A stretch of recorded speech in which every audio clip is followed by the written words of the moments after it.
Glad to see so many faces here today. Welcome to day 2 of the Iowa OER Summit. And I am Rebecca Funke, and I'm going to serve as your moderator today. Happy to see so many faces again here, and happy to have Anne-Marie Gruber presenting today. A couple of housekeeping things before we get started. I do ask that everybody mute your microphone for the session. Chat will also be an option for questions. If you have any questions, please feel free to pop them in chat. I'll be monitoring that, and there may be some time to have some chat and discussion with Anne-Marie as well at some point. This session is being recorded, and those recordings will be available within the next few days, and we'll send that out in an email to participants. And lastly, there is captioning available, so you should see that option probably at the bottom of your screen, so that's available. Today's presentation is Wish I Would Have Known, Lessons Learned by an Accidental OER Librarian. And our wonderful presenter is Anne-Marie Gruber from the University of Northern Iowa. And with that, I'll turn it over to you, Anne-Marie. Well, thank you so much, Rebecca. And also a shout out to Caleb, who's our tech guru for this session and for a lot of this summit. So I found things as a participant to be seamless. And I know that means there's a lot of people behind the scenes making this summit happen. So I'm glad to be here. I will go ahead and get my screen share going here so you can see my slides. I also put the link for the slides in the chat. As well as in the SCED description for this session. So again, I'm Anne-Marie Gruber. I am liaison and textbook equity librarian. I'm saying that slowly because that title is new for me this year. And I'll talk about sort of how this change happened and adding OER to my work. My goal today is to share some of the things that I wish I would have known, especially because I know in Iowa that a lot of campuses are growing OER initiatives or at the stage where they're thinking about OER initiatives, textbook affordability, textbook equity, especially in terms of the library's role. So that's the standpoint that I'm taking today, is how can the library lead this on our campus, but also in a way that makes it sustainable and not overwhelming for the librarians who are doing it and the others on campus who are doing it. So a lot of things I've learned maybe the hard way, but I've been trying to be very intentional about growing our efforts while still not wearing myself out. So I'm hoping that you all can learn from my lessons too.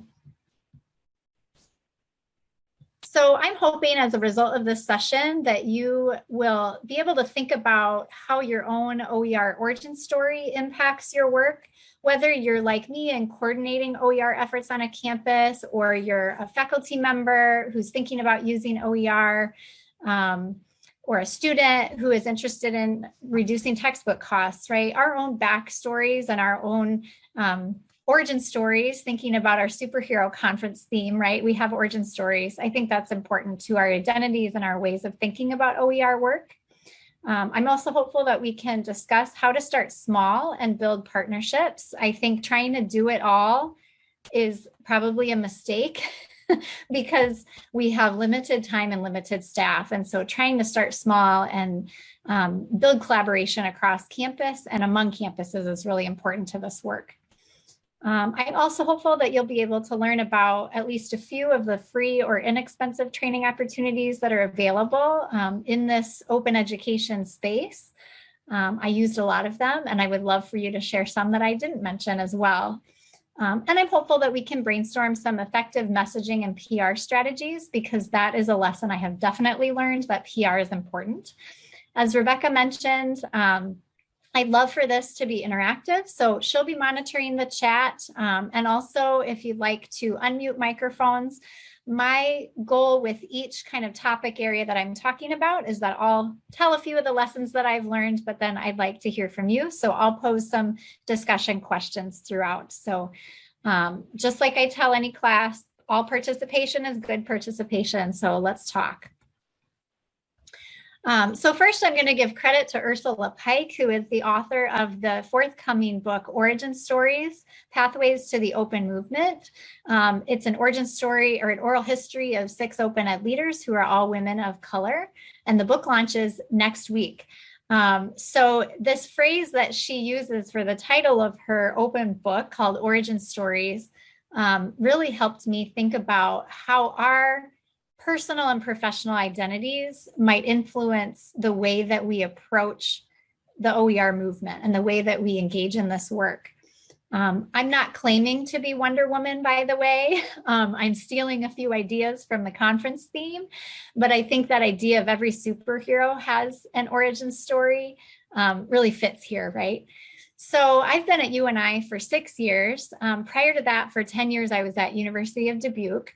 My professional identity really is as a liaison librarian. That's what I've done my whole career. And so I'm assigned to particular academic departments. Here at UNI, that's the 4 different departments in the sciences, as well as the Department of Social Work and the the Program of Family Services. So I consider myself to be a librarian who's very student-centered. I have a lot of existing relationships with faculty. I'm engaged in lots of different areas of teaching and learning on campus. And so that really informs the way that I approach work related to textbook affordability and OER in particular. Recently, this was about a year ago, feels recently still, feels new. The unit of the library that I work in, which is research and user services, was reorganizing a few of our duties. So I actually had some duties taken away from me. That never happens, right? That we usually get dumped more opportunities or more duties on us, right? I actually coordinated virtual reference at the time. So all our email reference and our chat service, and I trained student workers on staffing that and all of that. And that was given to somebody else. Just it fit better in the structure of our unit and of our library. And so there was conversation about what's Anne Marie going to do with this extra time. Now I have a lot of liaison areas, so those could have easily filled my time. But there was conversation about making sure that my workload was a logical fit. And was in parity with other library faculty here. So I had this time in my schedule that was really like probably 10 hours a week to fill with something else. And so we had a lot of discussion about, with my supervisor, with my dean, about what that could look like. And OER rose to the top. We have done OER related things here for a number of years. UNI has been an Open Education Network member since 2016. We've done a few training opportunities for faculty and things, but really not a program, not an OER initiative. So that was what we determined that I would fill that extra time with, extra, I guess, in air quotes, right? But I take my background as a liaison librarian and being student-centered and having those connections with faculty across a lot of different departments and serving on faculty committees and so on. I take that as part of an important piece that lends itself to doing OER work and expanding OER work. So I'm interested to know from you all, regardless of your role and relationship with OER, how would you say your OER origin story impacts the way that you approach that work? And feel free to use the chat, unmute your mics if you'd like to do that.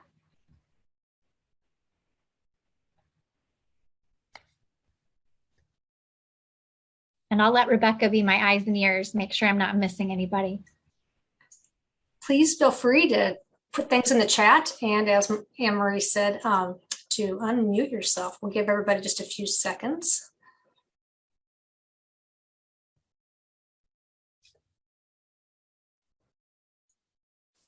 My name's Cindy and I'm with Scott Community College, and I've been here 6 months and they gave me OERs to do. So this is all brand new to me. So I've loved the sessions yesterday and today. I look forward to tomorrow. I've put together some lists for some faculty, but I swear every time I put one of the lists together of textbooks, resources, labs, whatever, I just continue to learn so much and learn where to find things. So I'm still on my origin story. Still figuring it out. Yeah. Thanks for sharing that. It sounds like you have a learning mentality and that sort of growth mindset, which I'll talk about as one of my lessons, that it's important to be willing to learn as you start this work. So keep that going. And I see Jen in the chat said she's a newbie as well. So you're not alone if you're new to this work. Jen said she's still learning how to incorporate this into elementary literacy coursework. So thinking about partnerships is important. If you haven't partnered with the library, that would be a great place to reach out to on your campus. And Kara says her origin story is forming now. She's a happy cheerleader. I know Kara pretty well, so I would agree that she's a happy cheerleader. So really trying to strengthen her understanding to increase her library's ability to include this work as we do liaison work for librarians who have those roles and wear multiple hats. I think that's important. It's always great to be a happy supporter and co-conspirator and not necessarily the expert, as Kara shares. So that's helpful. And Candace said, let's see, being brought in as a partner with our Teaching and Learning Center and the faculty OER champions. Yeah, I've found some success working with our Teaching and Learning Center also. So those partnerships across departments and across units can be really important. So I'd encourage you to think about the way that your professional identity relates to this work, but also if there are elements of your personal identity that relate to this. I'm not a first generation college student, but for those folks who are, the idea of textbook affordability issues really hitting home can be part of that identity in this work too. And Julie Meyer said that she completed the certificate program in OER librarianship from OEN. So that sort of training opportunity is really important. And she's been able to make some headway at SCC. So great. Good for you, Julie, co-chairing the OER committee for 2 different institutions. That's amazing. That cross-institutional partnership sounds exciting. Well, thank you for sharing, those of you who did, and I encourage everyone to think about kind of that origin story connection and how we do our work. So one of the biggest lessons for me in doing this, starting this OER work for just a small part of my duties over the past year, is that starting small is really important. I didn't know a lot about OER before I started in coordinating this on our campus. And so to me, I needed that time in the beginning of this role to learn a lot more. And I articulated that to my supervisor and to my dean that I said, I don't think I can start a program right away. I think I just need to learn some stuff first. And so they were really gracious about that. And I basically had the semester of all the webinars. And so I literally made a list of, here are the email lists I need to get on. Here are the webinars I want to watch. And every time I found a little pocket of free resources out there to learn about OER, then I found more and it expanded. And I certainly haven't gone through everything, but one of the great things about the open education movement is that there's so much free open stuff out there. And so the email lists are great. I've listed just a handful here. There are lots and lots more. So for those of you who have been engaged with this work for a while, if you have a favorite resource that I didn't mention, please put it in the chat. Several email lists. Certainly this summit as a free learning opportunity is excellent. We're a member of the Open Education Network, as I mentioned, so I participate in lots of different opportunities that they provide. I really like the Rebus community. It's actually in partnership with Open Education Network, but their monthly office hours are really excellent, and those are recorded as well. The entire Open Education Conference is free, and all the recordings are available from past conferences. So if there's a certain topic area that I need to learn about, I'm going to mine those recordings. And then last summer, I offered to, when I saw the call for reviewers for the OER Starter Kit for Program Managers by Abby Elder at Iowa State, I offered to be a reviewer. And I had an ulterior motive. It was really so I could see this toolkit before it was publicly available, and I could learn more as I did it. And so I was able to review part of that as a sort of topic non-expert, but to learn more about, as a program manager, what are some things that I should be thinking about. So providing that sort of review service had an ulterior motive, and it was well worth it to learn some of what was in there when it was not even quite hot off the presses yet. So the other thing I would say that I did early on that was important was really to leverage the existing OER advocates that we have on our campus. I mentioned our Teaching and Learning Center. That is located in the library, and the director is literally 2 offices down from me. And so I've worn a path, I think, in the carpet between our offices, because he's an advocate for OER and is interested in helping faculty learn how to use and adopt OER and create OER also. I don't think Jonathan's in here. Holler if you are, but he's been a great advocate and really has the ear of the faculty in terms of faculty development. So we can partner to provide faculty development sessions, which is great. There are some early adopters on our faculty, and so we've leveraged them to do things like speak on panels for other faculty. And also our liaison librarians have been really excellent. They don't all have a lot of time to add more things to what they're doing, and so I'm always careful to not give them more work, but to make sure that OER can be part of the conversation that they have as they're working with faculty. And also I've found it important to create new partnerships on our campus, but not try to do it all at once. So I have a list of potential stakeholders, and I haven't reached out to all of them yet because I can only take so many meetings in any given day, right? So trying to make sure that I'm sort of picking away at that list and raising awareness of this work and reaching out to potential partners has been a slow process, but a valuable process. I've met with the financial aid advisors, for example.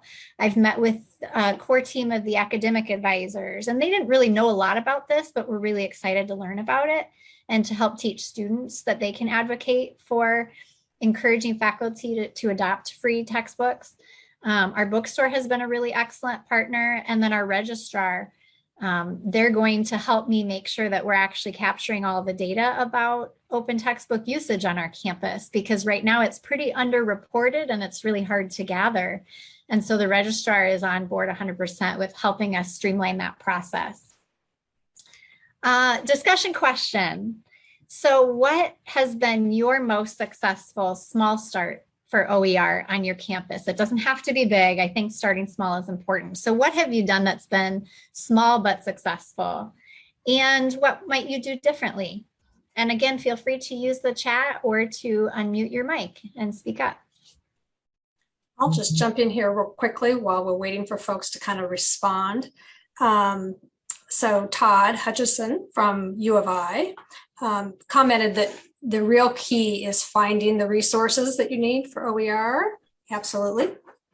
And Kevin Engel echoed your comment about Open Education Network, that it's just a great resource. So I just wanted to get those in. Definitely. I'll say for myself, one of the small starts for my work at our institution was actually partnering with an instructional designer. Just kind of getting that aspect of OER. It seemed to partner really well with kind of the finding aspect of OER as well as kind of the building aspect of OER. So that was really nice for us. Definitely. That's a relationship that I'm really working on building right now, is our instructional design team, our educational technology folks. And it's challenging because everybody's so busy all the time. So I don't want to add more to people's plates, but what we're hopeful in is really starting with using existing materials and then eventually helping faculty create their own. I'm also noticing that Kara Stone from Iowa State said hiring Abby Elder at Iowa State, not small, but very successful. Yeah, Abby's a leader in this, not just in Iowa, but nationally. And I'll mention her involvement with one of my projects in a little bit. And Kara says in terms of her own work, working with the library curriculum group to advocate to library administration for their book to be open. So that's for the credit bearing course that's taught out of the library at Iowa State. So rather than requiring purchase of a textbook or a workbook, now that's a free online OER. So we can practice what we preach, right? If we teach credit bearing courses in the library. So any other thoughts about successful small starts or what you might do differently? It's okay to share failures too, because we learn from them.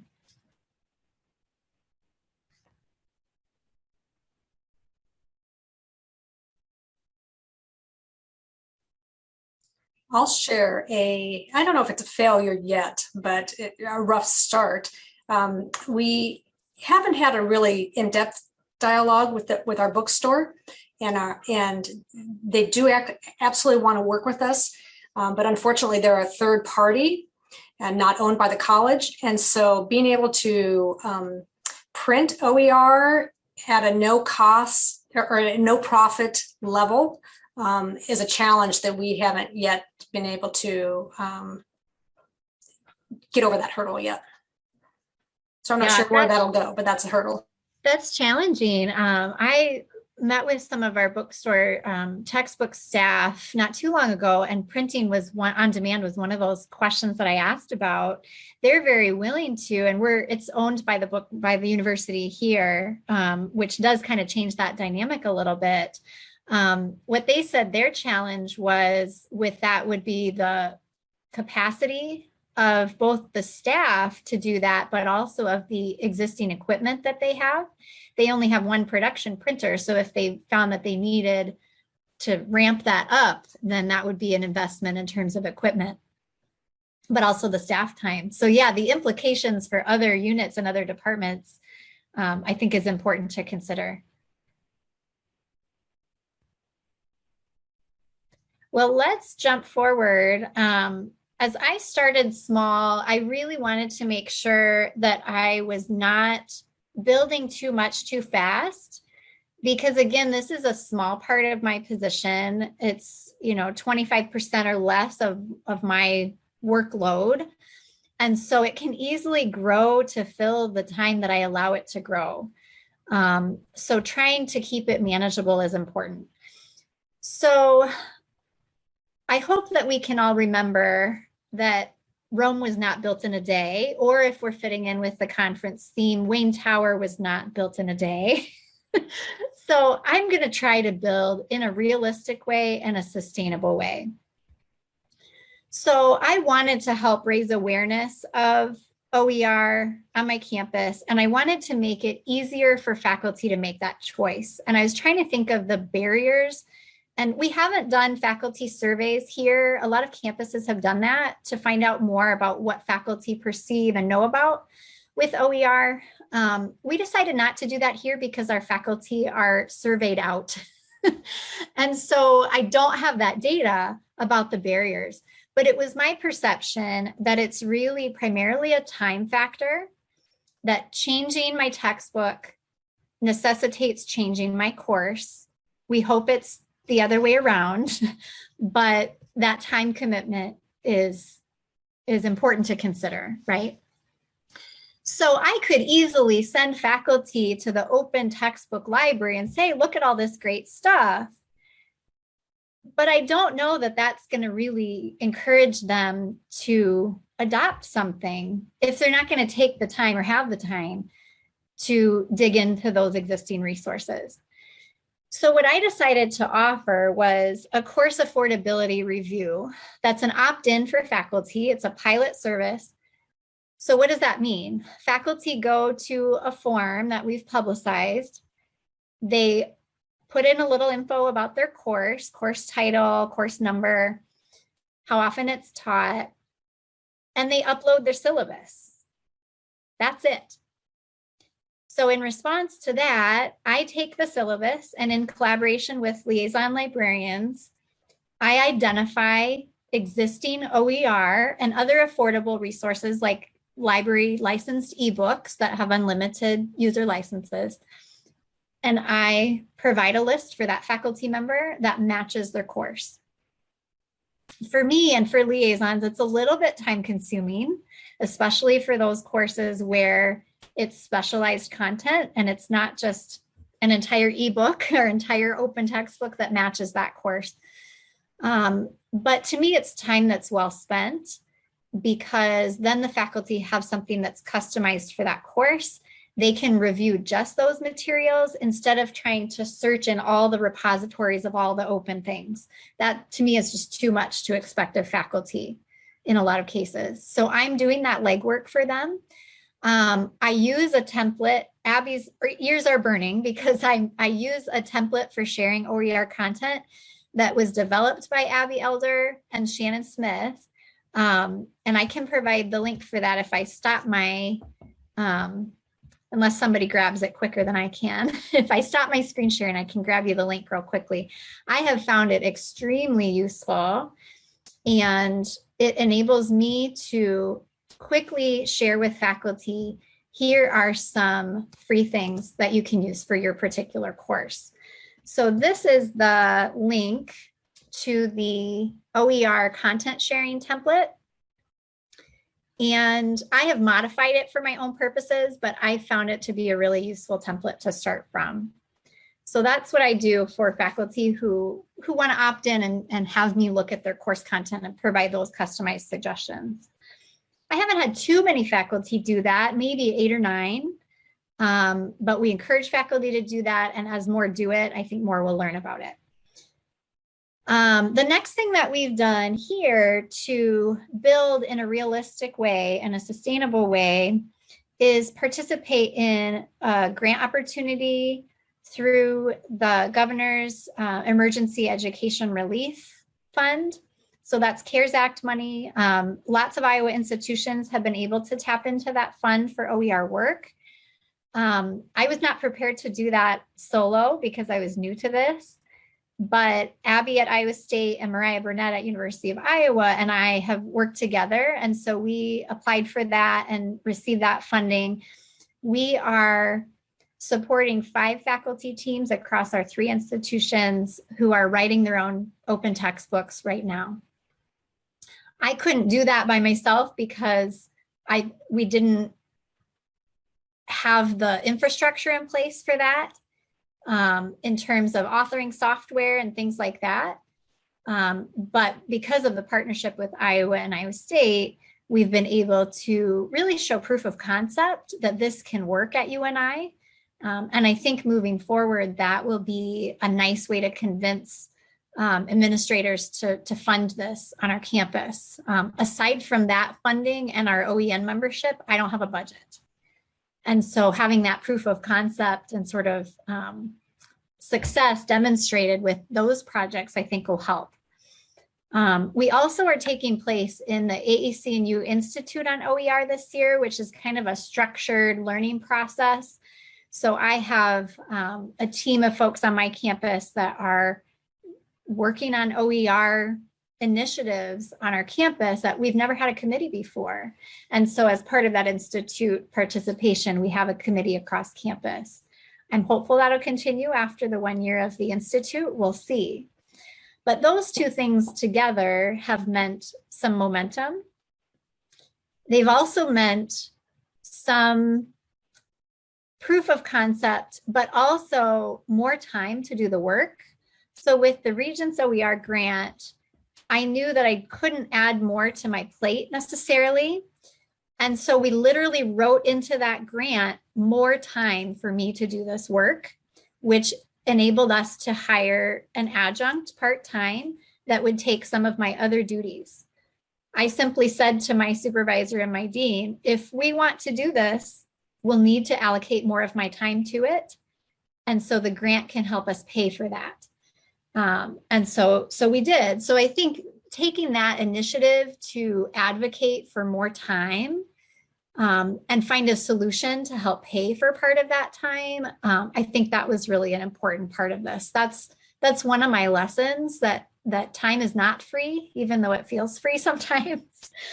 And I can't speak highly enough to Abby and Mariah's support and patience with me as I've learned this, that they've both done this work a lot longer than I have, and have more structured programs on their campus, grant programs for faculty and authoring programs and so on. So I have learned a lot from them. I also think it's important that we don't know all the things, right? I did a lot of learning, but we're always learning. And I think in our educational environments, practicing what we preach to students about having that growth mindset and that learning perspective is important. I know that my gap area is how to support people who want to write their own open textbooks and their own OER. So I just signed up for the Open Education Network's Pub 101 training. The whole curriculum is free, but they have a group that's happening sort of synchronously this spring. And so I'll be participating in that to learn a whole lot more. I also want to acknowledge that it's really okay to say no. We can't do all the things. I can't run a grant program after this year with no money, right? So trying to make sure that we're realistic about what we can do and what we can't do, I think is really important. So discussion question for all of you. What are your next steps for building OER in a realistic way on your campus? And I would add to that, what have you said no to? Because we want to celebrate those things too.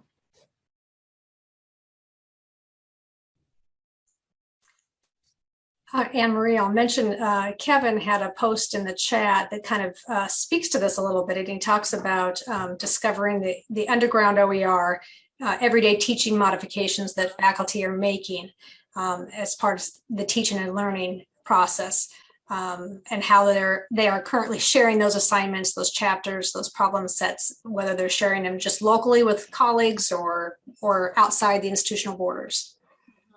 They're already doing it. They just don't know that that category of stuff has a name and that you can put that little Creative Commons license on it so people know how they can use it or how they can't use it, right? Yeah, and I like Rebecca's point in the chat about smaller things too. It doesn't have to be an entire textbook. It could be a chapter here and there. It could be using existing things. You know, not everybody has to create their own. And starting small is smart. And Kara said no to chairing a national committee so that she could spend more time with outreach to faculty. Pat on the back, Kara. I know it's hard to say no to all the things. I will say this year, one of my written, approved professional goals is saying no to more things. And I literally keep a list of what I've said no to. So I have evidence to say, at the end of this fiscal year, hey, look, I've met my goal of saying no to more things. Here's how many things I said no to. My supervisor is excellent, and he said that's a valid goal. So he's supporting me in that goal this year. So that's important. Jen says, starting with an appointment with our OER librarian. Yeah, so you're in maybe a faculty role and making that appointment with the OER librarian on campus to start chatting. Is a great start if you're in that faculty role, just to learn more about it. Or I've met with faculty who have an idea for writing an open textbook, and I've heard they have this project in mind, usually from liaison librarians. I'll just reach out to them and say, let's meet and chat about it. And often it's this project idea that they were going to do anyway, but they didn't think about it as a textbook at all. They thought about it as like a website or just an online thing. And they certainly didn't talk or think about the licensing pieces or some of those considerations. And so we can really support them in working on those projects. So I encourage you, regardless of your role, to think about making sure that what you're doing is sustainable and is not going to be overwhelming, Sometimes that means not trying to do all of the things that we hear at the conferences, right? They may sound great, but it might not fit for our institution. Another thing that I have learned is that public relations matters. I knew this, and I knew that library PR has my back, but with this work in particular, I could keep, we're lucky to have a full-time library PR staff person. So we're very lucky in that regard. I could keep Melinda busy single-handedly. She could do nothing else in the library. We have a lot going on, but I could keep her busy myself just with PR stuff, pushes, trying to raise awareness about OER and textbook affordability issues. So having her help me craft the narrative and think about different audiences and share information. She'll tell you my stuff is always really wordy, and she's going to make it shorter, snappier, to the point. That partnership has been really important. Textbook equity is a really great story to tell. It's a library-led effort here, but it touches lots of different areas of campus, and our donors care about it, and our alumni care about it, and our students care about it once they start to learn what's going on and what the initiatives are like, and how much money it's saving students. It's really that great story to tell. At the same time, with PR, we do need to be sensitive to the fact that we don't want to share students' financial situations, right? So having a video with a student saying, textbooks are so expensive, I can't afford them, the student has to be willing to do that if that's the way that we want to tell that story. So telling that story in other ways can also be helpful. Being really sensitive to that is important. Something that we've done here that's been small but important is thinking about the terminology we use. So you may have seen on the first slide, and I said it slowly because it's new, my job title does not use OER. OER is a term, an acronym, lingo that a lot of audiences aren't familiar with. So we here have chosen to really not use that phrase in public stuff about this work. My title has the phrase textbook equity. I chose that. I workshopped it with some folks. I decided on that because it's more than affordability. It's also about representation. It's also about access. It's a lot more than the affordability piece, but I didn't want the OER lingo acronym. So I landed on textbook equity, and that's the phrase that we're using on our campus for sort of the overarching work, and OER is a part of that. So I think that semantics sometimes does matter, especially as you're thinking about various audiences. I mentioned the course affordability review that we've done some publicity around, and we've seen that the disciplinary resources, customizing those lists for faculty for particular courses, and also having a LibGuide with lists by discipline, we're sort of growing those lists, that makes adoption of existing open resources easier. So the PR about that can really be as simple as making sure people know that that guide exists, right? Whether that's liaison librarians, faculty in the departments, and what have you. It's also important to celebrate what we're already doing. So PR helps me with that. We'll have a book launch party when the current projects that faculty are working on are complete. And you better believe we're going to celebrate the estimated cost savings for those projects, which will probably be about $200,000 per year, because there's some high enrollment courses. Our public speaking, like the Communication 101 course is one of those. And so those cost savings numbers, while not the only benefit to these projects, that's a meaningful number to folks from a PR perspective. So let's talk about this. This was a big lesson to me in terms of PR. How do you tell the story on your campus? What am I not thinking of that I should be thinking of? And how have you celebrated the wins on your campus?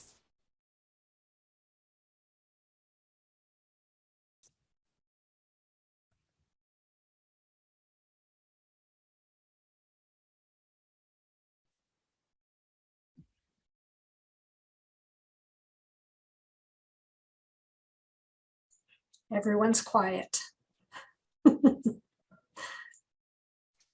No wins just yet. I was gonna say, sometimes those wins can be a little hard to come by. Yeah.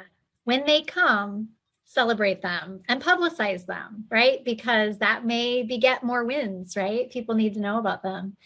Let me see, Kara, just brainstorming. Is there a way to work with the foundation to get donors to sponsor a new OER textbook for a class? I love, love, love that idea, Kara.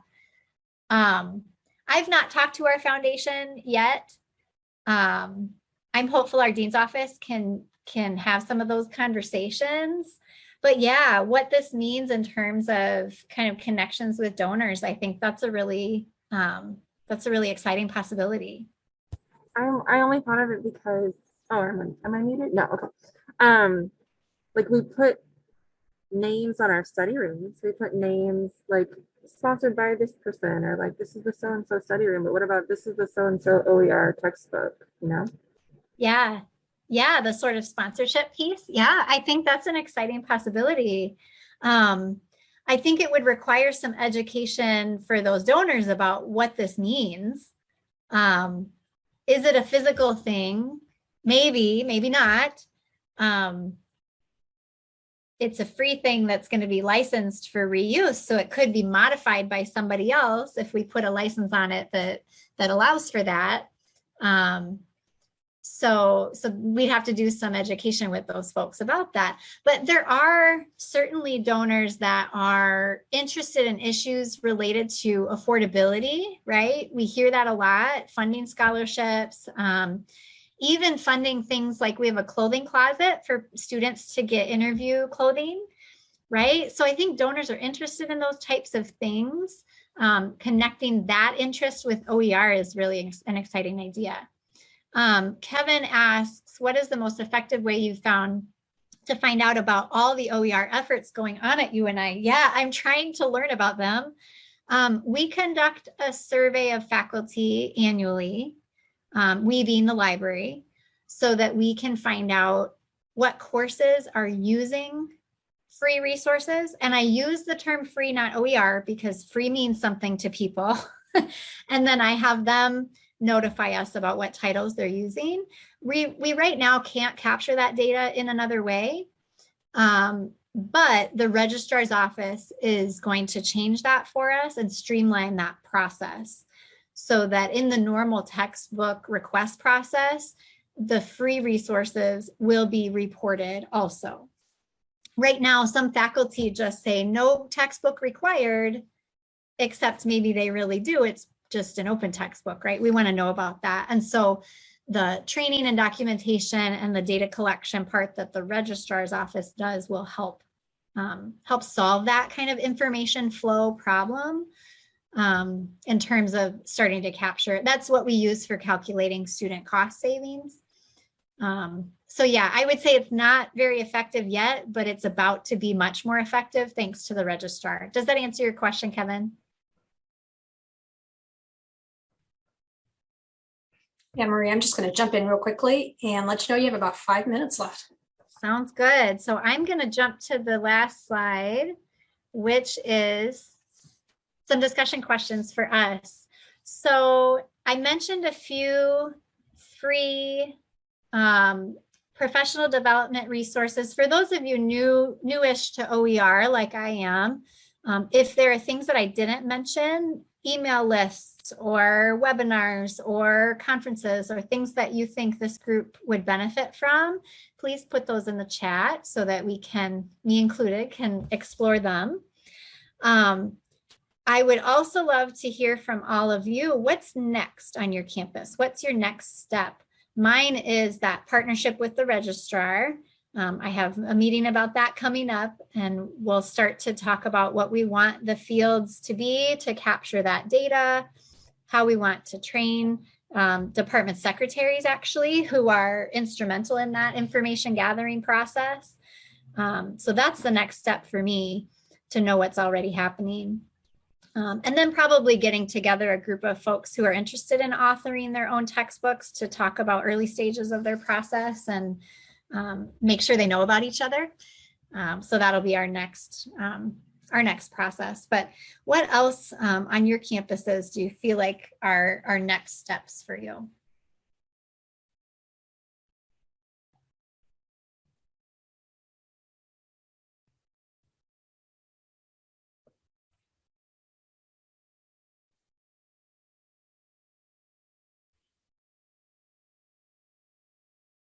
It's okay to not know, but there are lots of folks here and throughout the state who are happy to chat. If you want to get some ideas or think about directions that make the most sense for you. I'd also encourage you to think about collaborations across campus. I mentioned a few, so financial aid advisors, the bookstore, academic advisors, teaching and learning centers. Are there other collaborators that you've worked with or want to work with that you haven't yet, or you would suggest partnering with?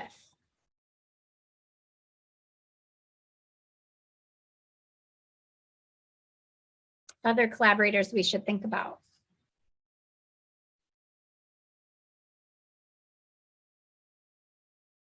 I've thought about our student success and retention folks. And also our student services staff who work in diversity related areas, diversity, equity, inclusion. I think if they had a sense for the fact that this is happening on our campus, if they learned more about it, I think they'd be good supporters and might have some creative ideas for us too. Jenny Parker from Clark said next steps on their campus, publicizing the wins with the IPAL OER grants. So the Iowa Private Academic Libraries group was also a recipient of one of the GEAR grants. So yeah, publicizing those wins is exciting. And Melissa from Wartburg, yeah, student organizations as potential partners, student government. I've reached out to ours. I've met with a group of the senators, kind of shared things with them. Didn't really go anywhere yet, but I know students are busy and those student government groups have a lot of balls in the air. And so it's probably time to try again. So thanks for the reminder, Melissa.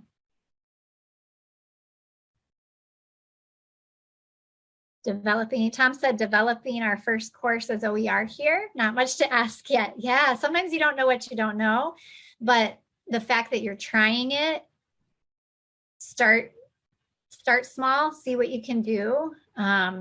And tweak as you need to, as you go through. I put the hero logo here, not because I think I'm a hero, but I think if we can start small, collaborate on and off our campuses, and try to keep things sustainable, I think we can be heroes to our students. I'll wrap up by saying, the other day in an instruction session with my liaison hat on to a group of students, I mentioned I am in charge of textbook equity campus-wide, which means I encourage faculty to use free textbooks. And that course I was meeting with, one of the faculty member had decided to switch to a free textbook. So the students didn't pay a dime for their textbook in that course. They broke into applause during class when I said that that was something we were working on. And so we really can be heroes to students to help encourage this to move forward on our campuses. Well, I will end there. I will stick around for a few moments if people have individual questions, but thank you for attending the session, and I hope you enjoy the rest of the conference. Thank you all so much. This was great. Thank you, Anne Marie. And everybody, go and enjoy the rest of the conference, and feel free to chat with Anne Marie if you'd like.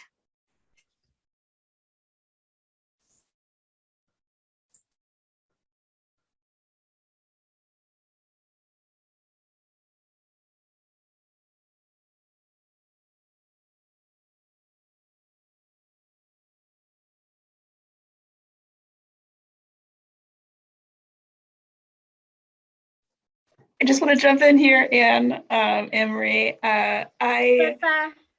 have been struggling with my internet connection. Okay. It's like, I was like, no. The session was recorded too, so if you missed anything, the recordings will be available later. That's perfect. So how are things going? Good. I am settling into my new role. This week is winter break for the students, so it's been extremely quiet. Yeah. A little too quiet for my taste. So Well, good. It'll be nice when they come back, and yeah, it's good to have you back in the Cedar Valley. I know, I'm so excited. Well, good. We'll have to get together sometime. Are you living in Waverly? Yep. Mhm. Okay. Awesome. Yep, I'm planning on making it to RadCon this year. Woohoo. Yeah. I know they asked for volunteers recently. I will have to follow their Twitter. I think I am following their Twitter, but I just am gotten so involved in like news politics Twitter that I've kind of like gone down the rabbit hole. Yeah. Been there, done that. So, well, good. How much of the summit have you been able to come to? I've been, since it's break, I've been come to most of it, which has been very interesting to me. I know one of my areas with social work, particularly, I know one of the professors used an OER textbook, which is and I don't think it's quite publicized on campus that it is possible. I don't know if, since it's a sort of specialized kind of college, being it private might make a difference. But there's so much that's out there. So I'm our liaison for social work.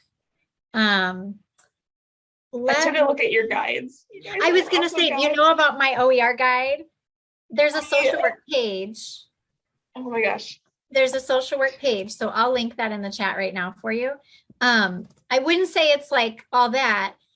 What I would say is there's two things to know about, especially the website Open Social Work. I help run that, not the whole thing, but a chunk of it. Mm-hmm. So it's a social work professor from Stockton University, and I added a bunch of open access titles and open textbooks in social work and related areas. And so that list is a lot bigger than even just like a few months ago. So that is linked on my guide. And then the other thing is there's one undergrad social work program in the country that is zero textbook cost. And the faculty there just wrote an article about how they did that. And that is linked on that page as well. Okay. So if that's helpful, awesome. I'm going to nudge helpful. Our social work department to go zero textbook cost. So the fact that there's a program that's already done it is helpful. And we have the article that says, here's how they did it. Now, I argue with a piece of what they did, which is like create a little library of physical textbooks in the department. I think that's a bad idea on a lot of levels. But that article is there. So, and then the Open Social Work website is great. I'll have to take a look at that. I noticed as well as a student at UNI, it would have been helpful to know, like, if my first year, like the cornerstone classes, that might be a good resource for you to reach out to. I'm not sure if you've reached out to them or not. Yeah, actually, several of those faculty already use free stuff. Okay. At least 2 of the faculty, which means probably 5 sections, use open textbooks. And a group of them actually want to write their own. I don't have money to incentivize them to do it. But no, of course, because there's never enough money. Yeah, but there's interest in that among some of the faculty. We also just are revising our general education curriculum. And so those newer revised courses, that's a good in with saying, like, you're changing your course anyway. Have you considered looking at open textbooks? Yeah, and there's a proposed general ed that's been going around, and I've been kind of sitting in and not really realize, like, it's just like we're so different from UNI because they do like half credit or like a full credit, whereas UNI is like 3 credits, and it's It's a lot I'm to gonna- get used to at a different yeah. place. Yeah. Yeah. Well, I'm going to get to the next session, but good to Yes. see you. And don't Yes. hesitate to reach out anytime about social worky stuff or OER. Yeah. stuff. And I Those are want to my just catch up with hacks. everybody. It's just been so great. Good, So it's good. nice to see you, Anne-Marie. I You bet. will let you go. All right. Thanks for coming. Bye. Bye to anybody else who's still hanging around.